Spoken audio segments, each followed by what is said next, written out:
Welcome to Virtual Exhibitions, Get Inspired. Brought to you by the Digital Empowerment Project, a nationwide initiative organized by the 6 U.S. regional museum associations and dedicated to providing free, self-paced training resources for small museums. Our inaugural series of online training focuses on digital media and technology topics and is made possible by funding for the Institute for Museum and Library Services. My name is Justin Jakovac. I am the Executive Director of the Mountain Plains Museum Association, and I am your host for today's program. My pronouns are he and him. I'm a white middle-aged male. My hair is brown and styled in a side part comb over. I have a mustache and goatee, and I'm wearing a black polo style shirt. In the background, there's a gray wall with a teal poster from a 1982 Smithsonian exhibition opening and an abstract painting that I picked up in the Gambia. In this era of virtual meetings, when digital spaces may substitute for our physical sense of place, it is important to reflect on the land that we each occupy and honor the indigenous people who have called it home. I am speaking to you from my home office in Colorado Springs, Colorado, on the historic homelands of Arapaho, Cheyenne, and Ute peoples. Wherever we are each located, let us acknowledge indigenous nations as living communities. We at the Digital Empowerment Project recognize that our organizations and those of our members were founded within a colonizing society which perpetuated the exclusions and erasures of many Native peoples throughout the United States and beyond. We ask you to reflect on the place where you reside and work, and to respect the diversity of cultures and experiences that form the richness of our world and our profession. Thank you. And now for a few housekeeping notes before we introduce today's presenters. I'd like to acknowledge today's ASL interpreter and let you know that captioning for today's program is embedded in a box just below the YouTube player on our website with controls to adjust your experience. The best way to continuously refine our craft is to listen to our attendees. So we ask that you share your candid feedback with us. Follow today's program. You will be sent a link to a satisfaction survey. Sharing your experiences through the survey will only take a few minutes and will greatly improve your work. Our work, that is. During today's program, we will address as many of your questions as time allows. However, sometimes we are unable to answer all of your questions, and frequently questions will arise after reflecting on the program. So we've set up an online community forum for raising questions, posting answers, and connecting with your fellow museum practitioners on our website. If you're looking for help in between programs, please visit the forum of our website, create a login, and post your questions. A member of the community or one of the student technology fellows will get back to you. Lastly, please follow us on social media to be aware of future programs. Links will be posted in the chat. And now it's my pleasure to introduce today's presenters. Matt Farah is the Associate Curator and Exhibitions Coordinator at the Historic New Orleans Collection. Matt, he began his career at the THNOC in 2010 as a docent and has worked as a cataloger, preparator, reference assistant, and curator of traveling exhibitions. A graduate of Tulane University, his graduate work focused on the political history of the American South. His past exhibitions include From Winfield to Washington, The Life and Career of Huey P. Long, and Merry as the Day is Long, Shakespeare's Hand in New Orleans. Our presenter to follow Matt is Meg Salocks, Director of Marketing and Engagement at the Lake Champlain Maritime Museum, and a nonprofit marketing consultant.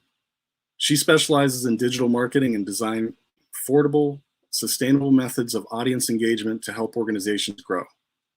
Before joining the team at the Maritime Museum in 2019, Meg worked as a consultant helping nonprofits, arts organizations, and museums in Boston, Rhode Island, and Detroit with digital campaigns and audience growth. She was a digital marketing and list manager at Smithsonian's National Museum of American History, where she built an avid local audience of returning subscribers to their evening food history events, signature annual festivals, and Smithsonian Jazz Concert Series. Please welcome our presenters today, Matt, take it away.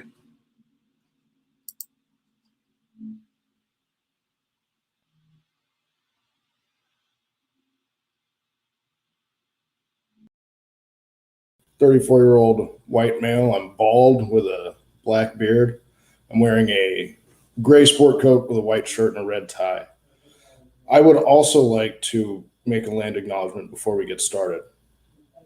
Land acknowledgement is a statement that recognizes Indigenous people as the original inhabitants and caretakers of the land and its resources.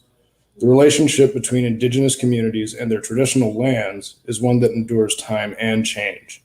Most importantly, by making land acknowledgements, we want to help undo the intentional erasure of Indigenous people in the historical record. We want to acknowledge the traditional, ancestral, unceded territory of the Homa, Chitimacha, and Choctaw on which the Historic New Orleans Collection expands its learning, working, and living space today.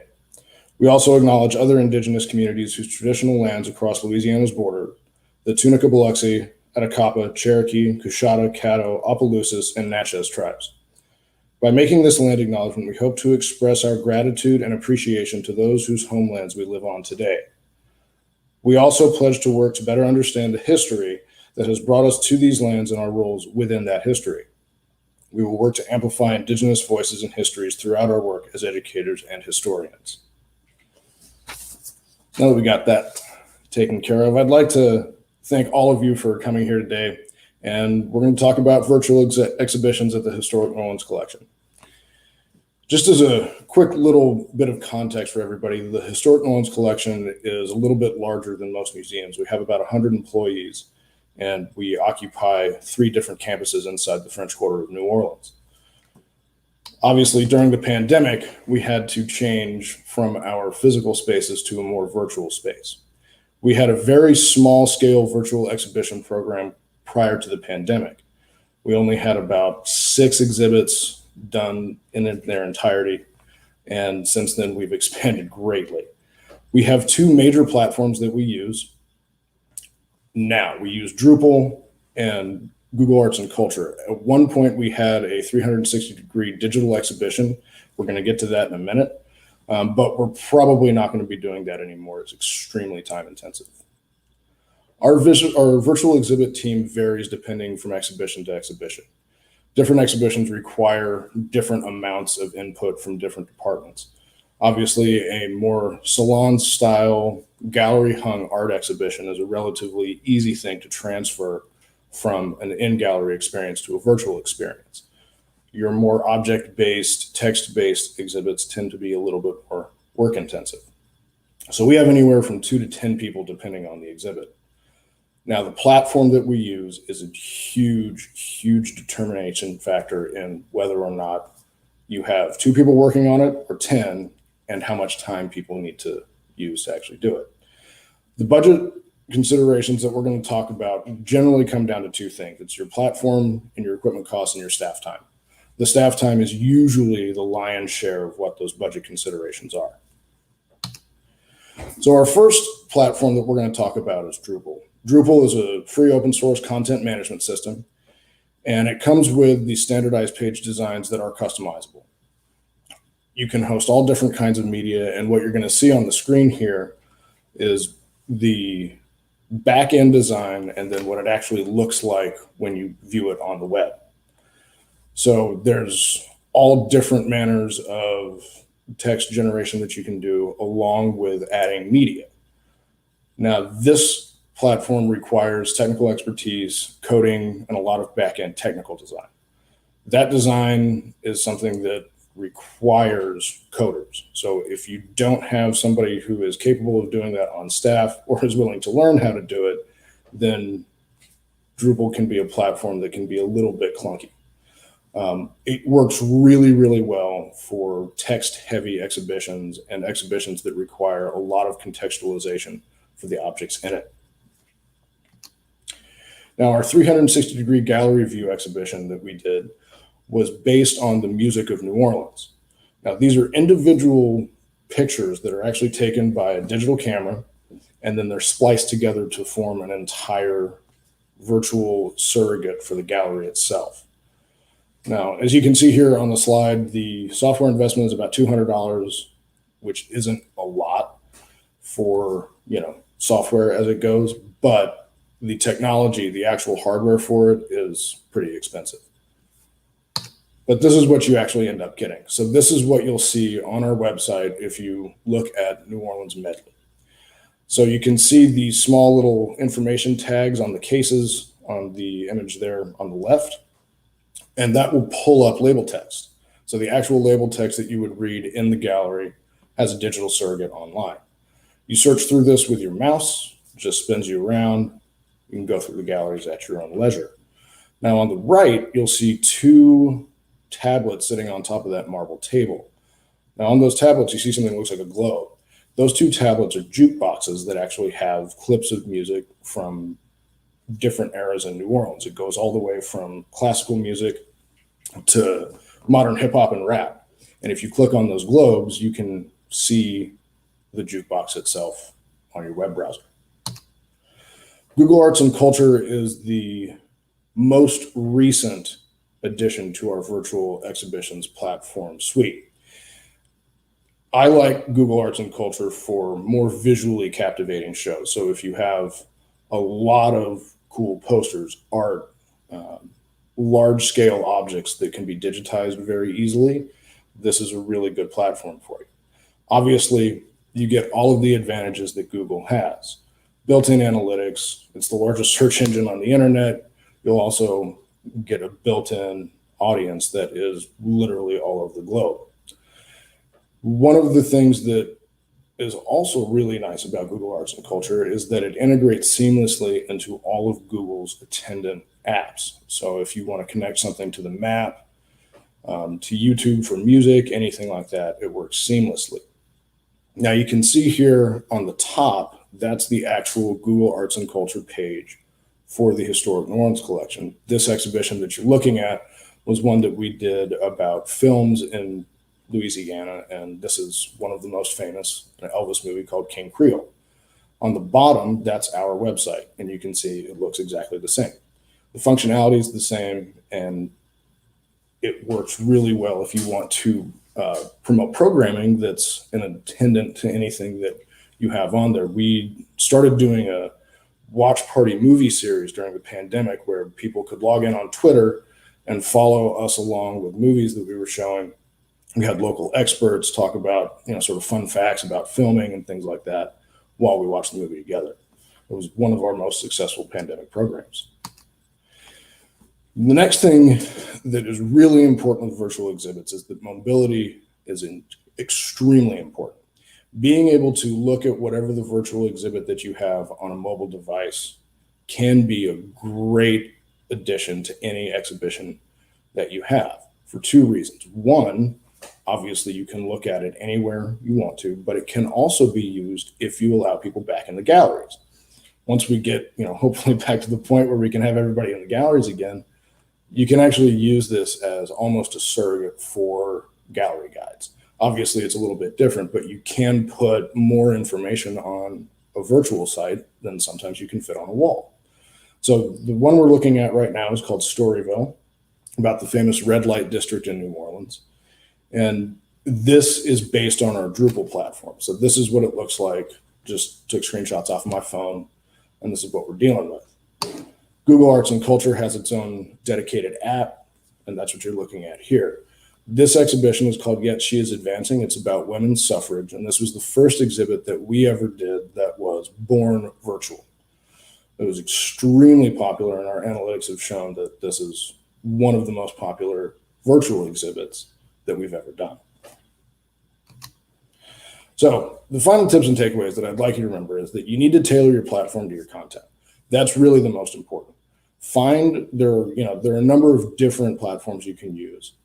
I would recommend either Drupal or Google Arts and Culture. They're both free and they have their advantages for different kinds of things. So make sure that the platform fits the exhibit. Highlight your exhibition strengths. Make sure that you make sure to highlight the things that are most captivating about any exhibition. It's similar to any sort of promotional marketing material that you do for an exhibit. The difference is that because it's all online, you need to catch people early and hold their attention. And then finally, make it mobile. Make sure people can see it everywhere. We live in a technology-saturated world, and one of the great things that we can do about this, one of the advantages we have, is that as storytellers, as interpreters of history, we can allow people to actually have some quality content rather than some of the dribble that they watch. This is my contact information if anybody needs to get a hold of me, and I want to thank you all for your time.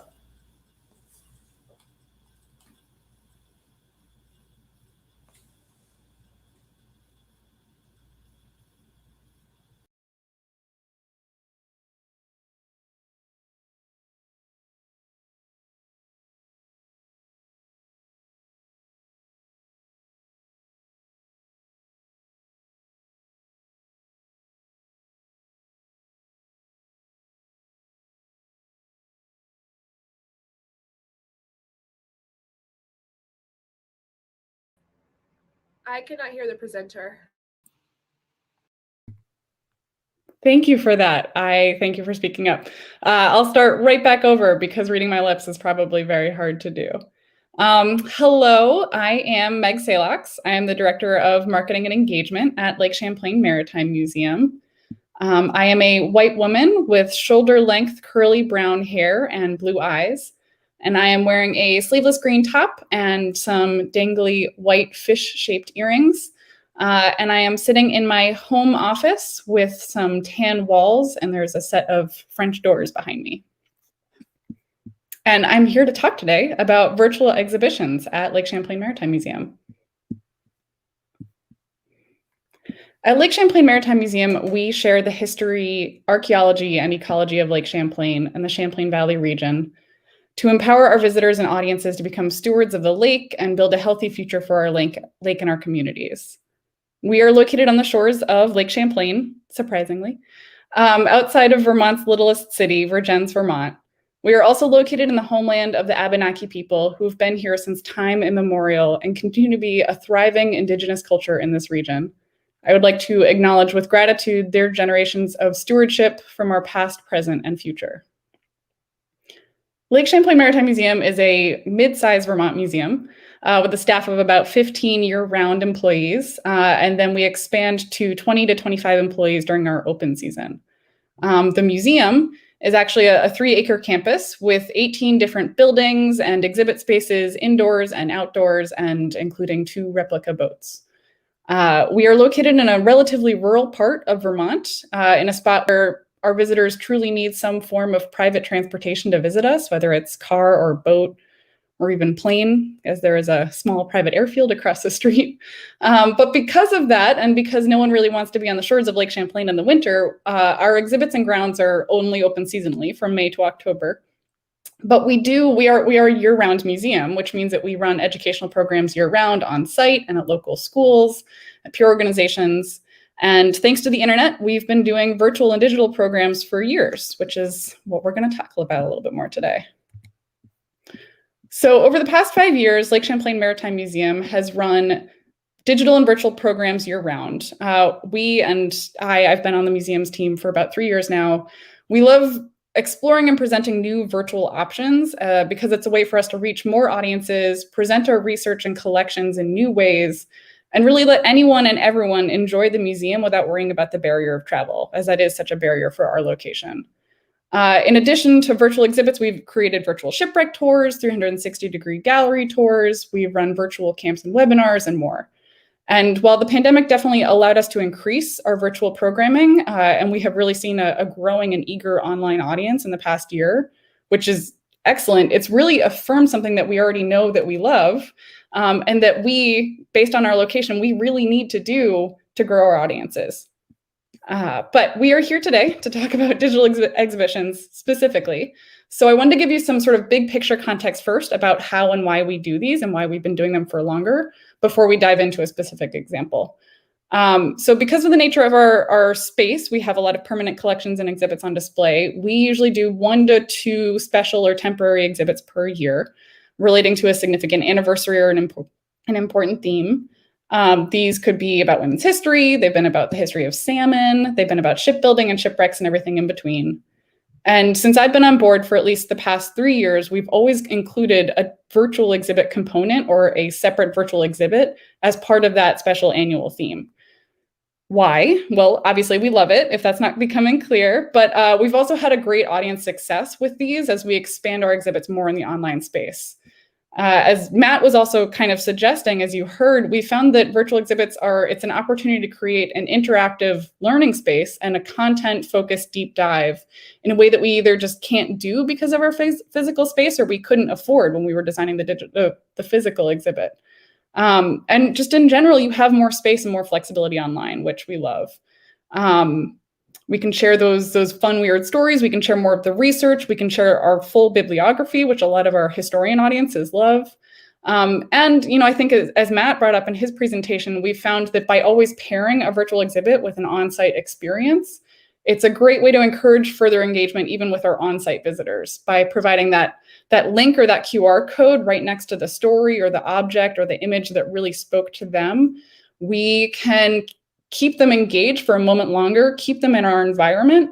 And that for audience members, statistically, that means that they are more likely to remember us, to tell a friend about us, to eventually come back either in person or online, which is great. So we're a small museum. We're in rural Vermont, and we love to do things online, which leads to the question, so how do you do virtual exhibits? And to explain our process, I'm going to use the exhibit that caught some folks' eyes as an example and really is what brought me here today, which is our exhibit Women at the Helm, which was a virtual exhibit that we presented on story maps. Now, there are a couple of different story maps out in the world today, so I'll specify story maps that I'm talking about is the storytelling application on the ArcGIS platform that lets authors share maps along with narrative text and multimedia to basically tell a compelling story. It's run by Esri, E-S-R-I, which is a global GIS and mapping technology company. And at quick glance, it's a really beautiful and affordable storytelling solution. You can create really detailed map-based stories, even at their free account level, which is where we started, and we have grown from there. And the museum itself has used story maps for about 5 years for digital exhibits, for stories, to share the tour of our replica canal schooner when it traveled through the New York State Canal System. It's an app that our team is very familiar with. Women at the Helm, the exhibit itself, is an exhibit that we started work on in 2019 to open in 2020 to celebrate women leaders from the Champlain Valley as a way to mark the centennial of women's suffrage. And we'll dig in this more, but the most important detail to note about this exhibit and why it is such an interesting example in the world of virtual exhibitions is that the platform was selected before we had our exhibit plan, before we'd really started developing the exhibit itself, before we had our narrative or our goals. And that is such an interesting example. And I think based on what we've heard from Matt, you're all probably already thinking, oh gosh, that was not the right call. But it's also a great example because this exhibit is a favorite for a lot of our audiences and a lot of our staff just for the sheer breadth of information that it contains. But it's an example of a lot of lessons learned and things that we actively do very differently now compared to when we started this project in 2019. So we are going to dig into that. As a way to sort of both explain our process and talk about our lessons learned, I'm just going to talk through the 4 main parts of our virtual exhibit process. First, starting with funding. As I said, most of our virtual exhibits are connected to a larger special annual exhibit, which are always grant funded. And we always include a section, as I've said, for a virtual exhibit component in our grant application. We scope them completely together, the physical and the virtual projects, because a lot of the work for those, the research, the writing, can be done together, or it's the same people that are working on it. And a lot of that grant application is for funding for staff time. The vast majority of it, there's a small fraction that will go towards the materials costs, but we have an amazing on-site production team, so we don't need to budget as much for that. It's more about the staff time. We will not do a digital or physical exhibit if we haven't secured the funding for it, which really affects our timeline. But something that I'm really grateful for and proud of for our organization is over the past 3 years, we've really grown a respect for how much time building a virtual exhibit as well as a physical exhibit takes and the staff expertise that you need for that. So as an example, just for those of you who are thinking about your budget line of, what do I need to accomplish this? About 3 years ago, we were asking for about 3,600 for exhibit design for a small on-site and virtual exhibit. And last year we scoped about 7,500 for a joint digital and physical exhibit experience.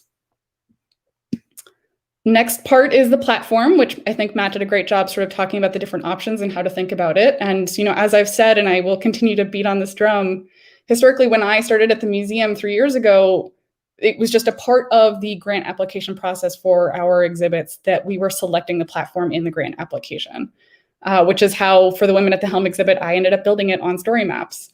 And that was something where the funders were actually very excited to see that. They couldn't wait to see our story maps exhibit, so we were kind of stuck with it. However, story maps just wasn't the right application for this experience and this project. So we have learned that lesson big time, and we've changed it up such that when we are writing that grant application, we literally just say that there will be a virtual exhibit or a virtual exhibit experience. And we don't specify anything beyond that because we've built into the exhibit process now that there is time and funding for platform research, scoping, and then decision-making, which I think will also connect well. These all kind of connect together. And surprisingly, staffing, the third part, our exhibit teams, I guess similar to what Matt was saying, it really depends on the size and scope of the project and the exhibit itself. We've had exhibit teams of 3 to 6 people who work together on the full course of the exhibit to agree on the goals, the outcomes, our target audience, as well as the overarching narrative. Our exhibit teams break down between a person doing the research, or 1 to 2 people researching, 1 to 2 people writing, both the script for the physical exhibit as well as the virtual exhibit. 1 person either from our educations or myself from our communications team, just to make sure that we are speaking the right language for our target audience and that we are speaking in words that they understand. And then 1 designer, which has also historically been me, as many of your small museum folks are nodding and recognizing this lifestyle. And then we always have 1 person for the on-site design. So Women at the Helm is an interesting exhibit where we had, I'd say at its peak, we had 3 people working on this full exhibit, the on-site and the virtual experience, where 2 people were really sharing the work of the research and writing, and I was doing the design for both. And I think we all continue to learn this lesson in this industry, but it is always a chance to think about how are we scheduling ourselves, making sure that I was dividing up my time between not doing design for the physical space as well as the virtual space at the same time, because those are apples and oranges. Those are completely different types of design work. And that led us to both think differently about our staffing teams when we were building the project team itself, but also to think about timing, which is the 4th key part of our virtual exhibit and on-site exhibit process. We learned from the Women at the Helm, and kind of thanks to the pandemic, that we could research forever. We could research and write forever, and that we really needed to start earlier. And overall, Women at the Helm, we completed over the course of 4 months. We cranked it out. It was a great timeline. I think the end result is beautiful, but we always feel like we could have put in more. So we're giving ourselves as much time as possible, but recognizing that these are annual projects that are approved, and we have to complete them in less than a year. So I've been suggesting this a lot, but I did want to pick it apart because I think this is such an interesting example and will really help those of you who are still deciding on a platform or who might be in my shoes, just how we decided, why didn't this work and why wasn't this the right platform? Women at the Helm, the project itself documents the lives and legacies of 14 different leaders from the 18th century to today, from the Champlain Valley. It's both a great example of a history nerd's dream exhibit, as the virtual experience itself is just packed with information and stories and details and mixed media and archival information. But it's also a great example of some serious lessons that were learned, and the wrong platform choice. And so when I break it down to between the pros and the cons and why I would usually land at this wasn't the right choice, this is really how I shake it out, which is, number one, we made that decision too early. We shouldn't have picked the platform before we knew, as Matt was saying, what was the content, what was the story that we were sharing, and who was the audience. Story maps itself, if you're not picking up on the name, it's just the wrong kind of storytelling. When your exhibit is really about women from the 18th to 19th to 20th century, especially in the 18th to 19th, women weren't really moving around. There wasn't really a lot of map-based movement for us to share. But we did have a lot of information, materials, photographs, archival documents documenting their lives. There was a lot of 2D and text information to communicate their lives, legacies, and impact. Which brings me to, there was a different priority of visuals. Story Maps is a map-based platform. It is not something that is made for beautiful visuals and text as, Google Arts and Culture is. It's not an Instagram, it's Google Maps. No, it's not Maps. But if you've ever used a GIS or ESRI mapping application to share information, you know that the more maps you have and the more layers that you add, the longer it takes to load. You're going to need more power to communicate that information, which leads to the fourth main problem that we've had with story maps in this exhibit, is that it is really slow to load the more information that we packed in. And while I think our curators and writers did their best to come to the best balance of using maps, but also working in the 2D elements, and then that was a design challenge for me. We had a lot of material by the end of this exhibit, and knowing that a lot of our audiences are also located in rural Vermont, we were getting a lot of reports of our exhibit appearing broken online, but it was really truly just that their internet providers couldn't handle the story map application on their browsers. And then finally, I think something that is valuable to bring up, and Matt kind of mentioned this in his, was that because Story Maps is a third-party platform, we didn't have a lot of audience tracking information. And I couldn't track audience behavior either. Story Maps, the most that they will give you is a full lifetime visitor count that you cannot divide out by month or by day. We can't see any demographics about our viewers, and we can't see their interaction stats. Where are they starting? Where are they leaving? What are they clicking on the most? I will share two sort of fixes that I came up for this last problem, which is that I created a custom link for our exhibit that is connected to our own site and thus connected to our analytics. And that let me track a little bit of the audience behavior, but at the very least, who is coming into this? Where are they located? Are they all new users? Are they repeat people who are coming back again? But really all that was tracking was the people who are entering the exhibit. So I couldn't see anything else beyond that. I don't know what they were doing after that or how long they were staying. And then one other solution to the audience behavior problem that I had noticed was that when we launched this exhibit, we sent it to a batch of our target audience for it, which was educators and historians. We were really hoping that teachers would use this as a tool in classrooms, as a teaching tool, but also to encourage kids to use to research and learn about their local history. And it was also a lot of stories that, local historians were looking for more information about women's history in the Champlain Valley region. So we sent it to them and we invited them to beta test the exhibit. And they were really excited about this opportunity. And this allowed us to discover loading issues. It created a positive, encouraging atmosphere where this target audience felt really welcome to come back to us and share their thoughts, share their questions. And they've caught problems. There's actually been multiple scenarios where I got an email from a teacher who was like, hey, I think your Story Maps is down. And we caught a Story Maps outage before their team even knew about it. And we were able to elevate it right away. They were able to get it back up and running. And we were able to get that Story Maps, the exhibit, back up for the teacher within about 10 minutes. So that was awesome that we were able to open a line of communication that we've never had before. And it was really because I knew that I couldn't track it on Story Maps. It was almost like saying to the audience, hey, track this for me. Tell me about it. So that was a nice little silver lining. I will say sort of, to say some cons on the pro side, because I'm not here to just say Story Maps is the worst. It's a beautiful application and it's very affordable. So we don't want to trash it completely. So the things that I liked a lot about Story Maps for the Women at the Helm exhibit, they have some great and beautiful layout and formatting options. There's there's a variety of choices, but not too many. So you can really make it work for the content that you have. It is automatically mobile friendly, and this is a newer thing that Story Maps has really been working on. If you're familiar with the platform, but we're using it like 3 years ago, it was not mobile friendly.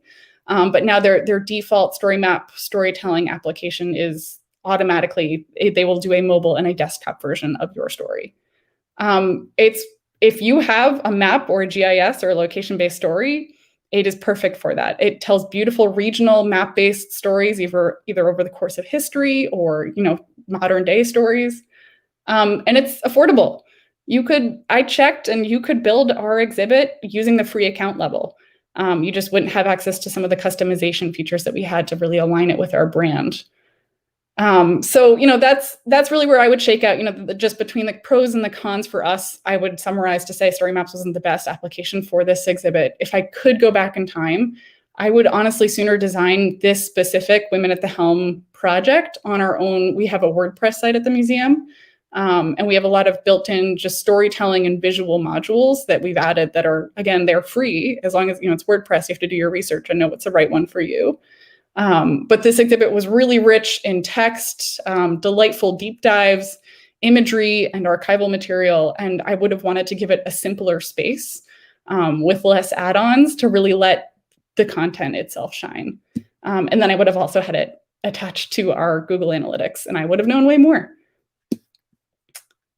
But for those of you who are really curious about story maps, or let's say that you do have a mapping or a location-based story or exhibit that you'd like to share, I did want to share some specific specs about this platform. Or if you've looked at the Women at the Helm exhibit and think that it's beautiful and you want to know more about how we did it, I will share, my interactive and design challenges for this one were based off of knowing our audiences. We have two sort of main exhibit audiences. We have the browser, as I call them, and then the super fans. So I wanted to maintain a beautiful scrolling experience for our browsers so that they still got the main storyline as they just sort of scrolled through on their phone or on their computer. But I also wanted to provide super intense deep dives for those super fans who, are just as much into that research and data and local history as our own researchers are. Seeing how excited my researchers got when they were writing this, I wanted to recreate that moment for our superfans, knowing that they were going to love, diving into that one person story and learning about what it was like to live in a lighthouse. But, knowing myself in a museum, sometimes I just want to skip over that part. So I wanted to create both experiences. And then we also, story-wise, we had to separate in deciding if we wanted to tell these stories chronologically or in a different categorization. One of the main questions that we got when we surveyed audiences was just, what is a leader? So the exhibit itself is actually divided between 3 different types of leaders, and there's an intro section. So how did this translate into story maps? I will say this was built on our organization account level, but as I said before, you could literally create the exhibit that I made at a free account level. So you just wouldn't be able to brand your buttons the right color. I used the sidecar story map format that they give you when you open story maps. You're given a choice of 3 different storytelling slides or cards. So I used the sidecar card. And then I was actually able to insert what story maps calls express maps into the sidecar slides, which created that deep dive experience, which, I created further by adding only red points on a map. And then we trained, part of the virtual exhibit experience is that people learn that they can click on the red points on a map and it will zoom in and show them more information. Any maps that don't have a red point, you can't click on it. And then the other detail, just, as I was saying, there's 4 different sort of categories to the exhibit. So it's one exhibit, but it is actually 4 separate, completely unique story maps that we then just used a simple drag and drop button feature to create an exhibit navigation at the bottom of each, so that seamlessly for the user's end, it is one linked umbrella exhibit where you go from room to room, if you will. You go from section to section to move from ferry captains to scientists, back to the intro, and back to scientists. So you can move between them, but it is actually 4 completely separate story maps. So that was a lot. In summary, I think my sort of final tips, or the things that I would say if you didn't remember anything else, to reaffirm what Matt said, story maps, well, it's really about choosing the right platform. And I really like story maps. It is a really interesting and powerful and affordable platform for digital storytelling, but it is best suited for map-based media.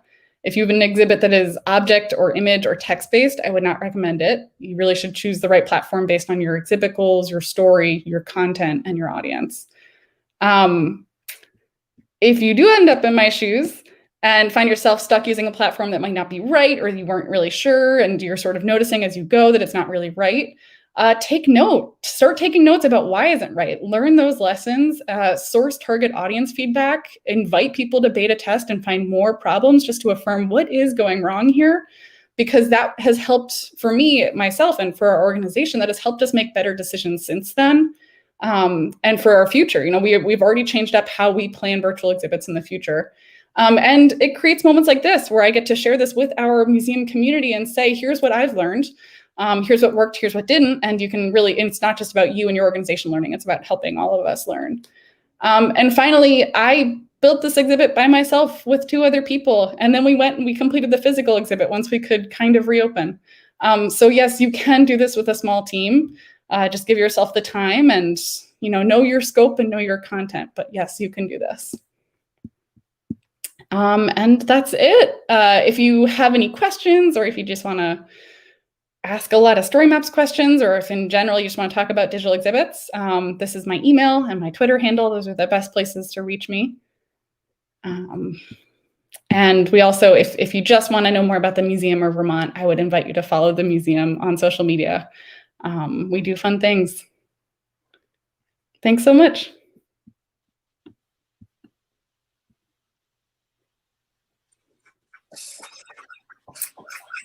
Thanks, guys. That was great.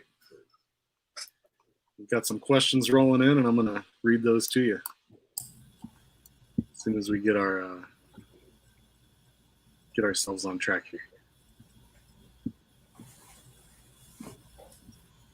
All right. So, a note for the audience: during the technical workshop webinars that are going to follow this on the next 3 Thursdays from now, you'll hear more about virtual exhibition platforms and including WordPress. So you can consider a lot of what Matt's already said, but we're going to do a pretty deep dive into a lot of that information over the coming weeks. So thanks for the solid intro to all this, to this topic, guys. All right. First question. In my computer, other computer. What have your observations been about the interest of the public generally in the virtual exhibitions you've created? Basically, do you feel it is a good use of a museum's resources to invest in them? And I'll just call on Matt first, because we haven't heard from a couple minutes. The short answer to that question is yes. We've seen overwhelmingly positive response to this, and it's something that I think we were all quite surprised by. Because we are in the French Quarter, we often associate everything that we do with being, sort of gallery traditional tourist based. And so the idea that people could come to a website, look at exhibitions that, we had adapted to another format would be so popular was very surprising, but it's been great. To the point about whether or not it's a good investment of resources, that really comes to what kind of time your staff has, because these things can be very, very time consuming. And so if you have a really limited, really small staff, especially if they don't have, maybe the most tech savvy nature, then it's probably worth trying to figure out what the best way to employ somebody who is kind of tech savvy to do it. Now, that said, there are plenty of platforms that you don't need it, but I would highly encourage people to explore the world of virtual exhibits. It's certainly something that is not going to stop for us. If anything, it's just going to get more intense. Nice. Any add-on to that, Meg?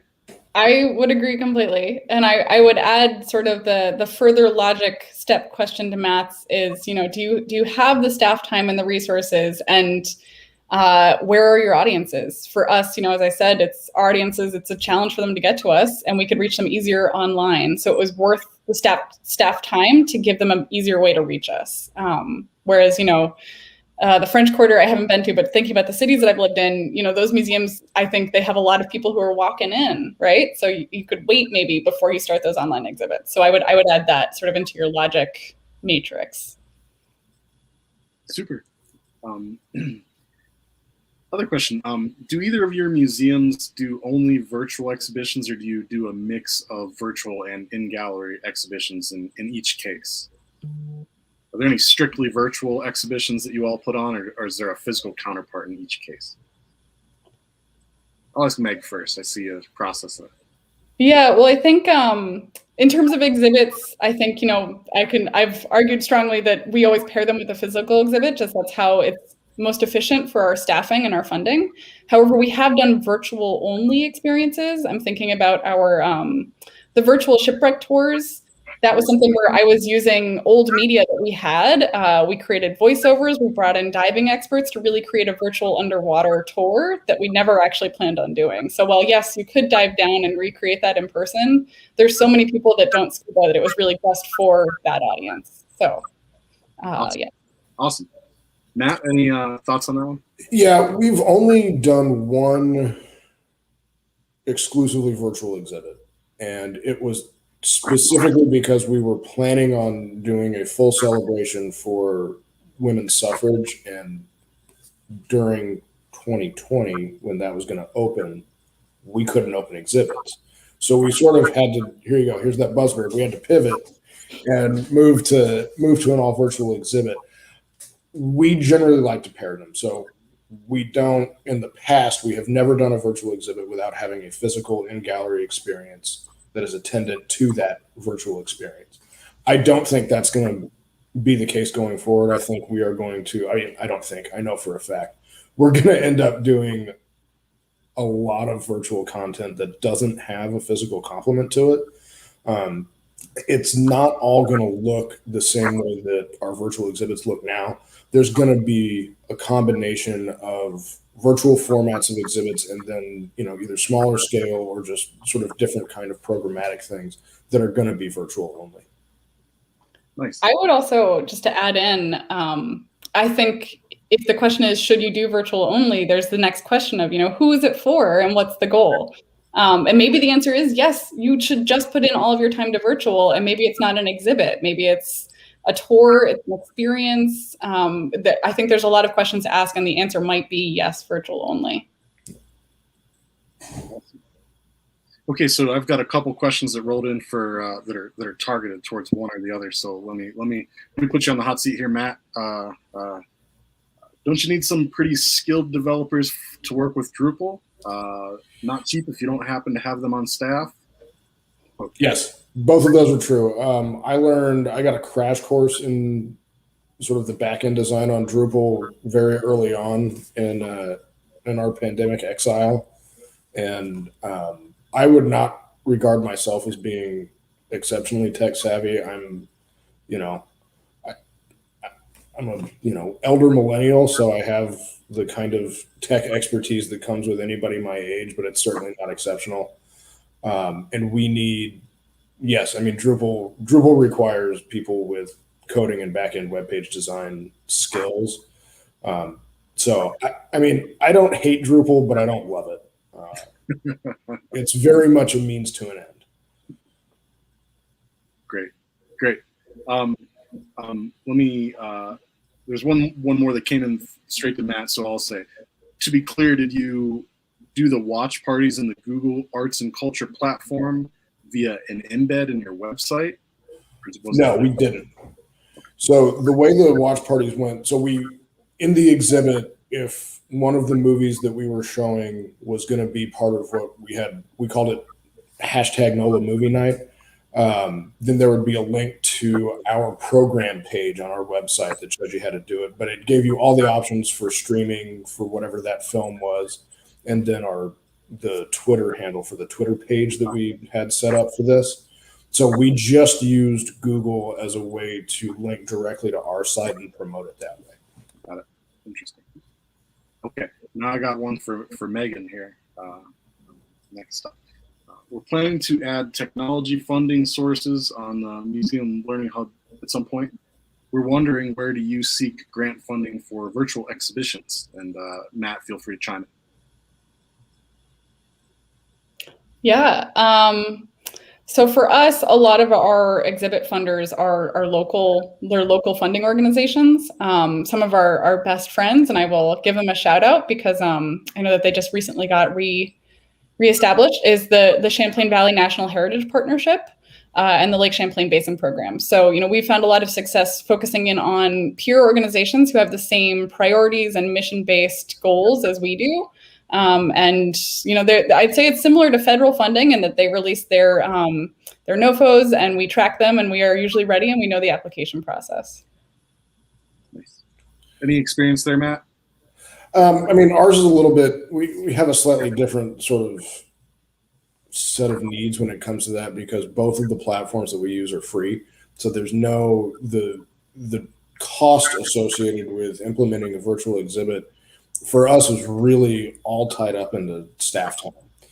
And because, you know, our staff salaries are sort of set at the beginning of our fiscal year, we don't have to do a lot of funding for that kind of thing. If we had, you know, sort of hosting costs and stuff like that associated with the platforms that we use, then, you know, there really are a lot of opportunities out there to get funding. One thing that I would encourage anybody that's thinking about getting into virtual exhibits to look into, a lot of state agencies will use their accessibility-based grant funding to fund virtual exhibits because they feed directly into accessibility issues. If you have trouble, you know, getting to a museum, getting in, getting around, you know, a museum, anything like that, then this is a way that you can, as a museum professional, you can get your work out there without having to have people come to you. Sure. Great point. All right.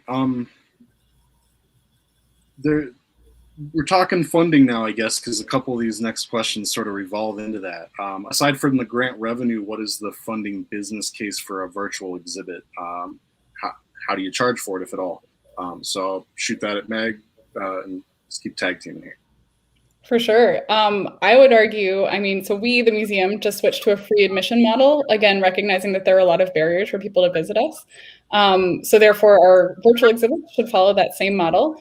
But something that I've noticed work really well is just building something that you know is for the right audience and then tracking that audience behavior. And that's why that statistic was so important to me, because then we report that back to our funders and we then use it in future proposals to really show the reach, the audience growth, how many people are coming back, you know, how are we really growing our audience? And we use metrics to track, you know, where does someone start? And then when do they subscribe to our email? And inevitably that person, if they love us and we've treated them in the best way possible, they can become a donor, they can become a member, they'll send their kids to our camps. So it really is about the lifetime value and not just the one time you're checking out a virtual exhibit. But I would say your audience stats are a great way to make that argument without charging for your virtual exhibit. Nice. Yeah, and I would echo that 100%. I think Meg hit the nail on the head. Being able to engage with a community, with a targeted audience is paramount to all of this. That's really the name of the game. We also have a free admission model, but for those of you that don't, there are ways to charge for admission to virtual exhibits that are similar to other kinds of online experiences. If you ever like live streamed a concert or something like that, there are hosting services that allow you to do that kind of thing. I don't know how successful they are because it's a one-time deal and, you know, it's an exhibit, so it's sort of the same kind of thing, but it feels different often for the user because instead of being in a gallery and getting that experience, you're sitting in front of your computer doing it. And that's why it's really important to make sure that whatever you put in your virtual exhibit is really captivating, especially if you're going to charge for it. Oh, right. And then just on a final note on that, have either of you worked with sponsors in association with the virtual exhibits, say logo placement or acknowledgement type of sponsorship? So I see Meg nodding, so I'll prompt you there. Definitely. Well, yeah, I think that's an important part of, and granted, you know, we think about who our sponsors are and who we're sending the asks to, but knowing that that's part of the agreement, you know, that there's a value in being listed as a sponsor for an exhibit or having your logo there that is just as much valuable for your funder as it is for your museum. So yes, we share, you know, depending on the level of sponsorship, we will share logos, we'll share their websites, we'll share a shout out. So yeah, I've definitely done sponsorships before and, you know, I'm seeing an increased interest in that. And I think that's partially as we grow in reputation and online standing, as well as just as the world has sort of switched to understanding virtual programs in a whole new way. Any experience there, Matt? We haven't, and that's mainly because until really until this exhibit on suffrage, all of our virtual exhibits were born out of a physical exhibit. So if there was, if we had a sponsor or a partner, we don't usually do sponsorships just because of the, sort of the bureaucratic red tape and some of the pitfalls with that. But we will often partner with people, different organizations, things like that, when we do exhibits. So, like, for example, we did an exhibit on sports in New Orleans, and we were lucky enough to partner with the Tulane Athletic Department, the New Orleans Saints, and the Sugar Bowl Committee. And so we did a very pared down sort of virtual experience from that. And our sponsors are listed on that, but that's really part of the larger exhibition project as a whole. Nice. All right. I think we have time for just about one more question, and then we'll do some wrap up comments here.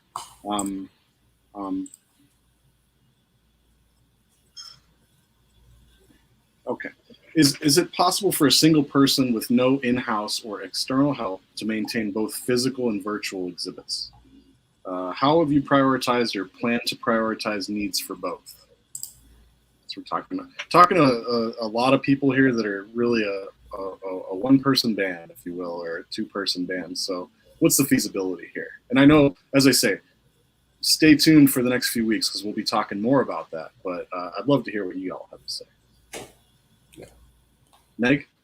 I would say if you give yourself the time and you've scoped it out and you're not trying to do multiple physical and virtual exhibits, yes, if you know yourself and you know your abilities, if it were just me in a small museum and I knew my exhibits well and I wanted to build a virtual one as well, I believe I could do that. But you need to give yourself the time. I wouldn't try to do that on the same 4-month timeline that we cranked out this one. And then there is upkeep to it. As you're saying, there's maintenance of the physical space in the same way there's maintenance of your virtual space, making sure that everything is working when there is an outage, reporting that. Editing it is the same as editing a physical exhibit. So it's about your timeline and scoping out your priorities, but I would say it's possible. Yeah. And I would agree with that. I think, again, I think that's perfectly said, Meg. It's really, that is as much a question of what your time allows than it is anything else.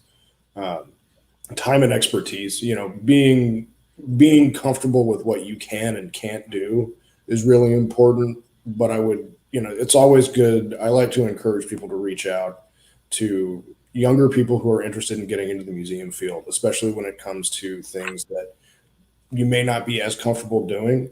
If you could find, somebody around you that's in graduate school that, understands the ins and outs of, how to work on, whatever the platform is. I'll just say Google because it's there and it's very easy and it's very intuitive.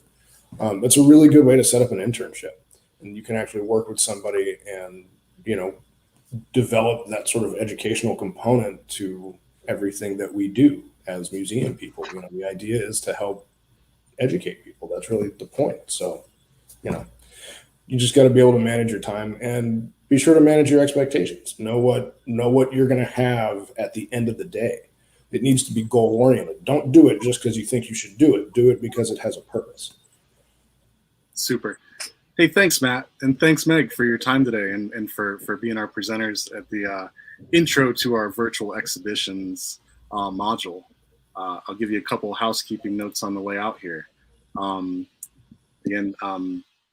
After each of the modules are finished, after the next 3 that we do, we will have all of the videos available on our website, as well as a complete toolkit of resources provided by our presenters. Please remember to visit the forum on our website and ask questions, follow us on social media, and stay aware of future programs. Join us next week, August 12th, 2021 at 11 a.m. Pacific and 2 p.m. Eastern for the first technical workshop of this series. It's the Strategies, Project, Workflow, and Efficient Design centered session with Dr. Rene Cepeda. He's an independent art historian and curator from Puebla, Mexico.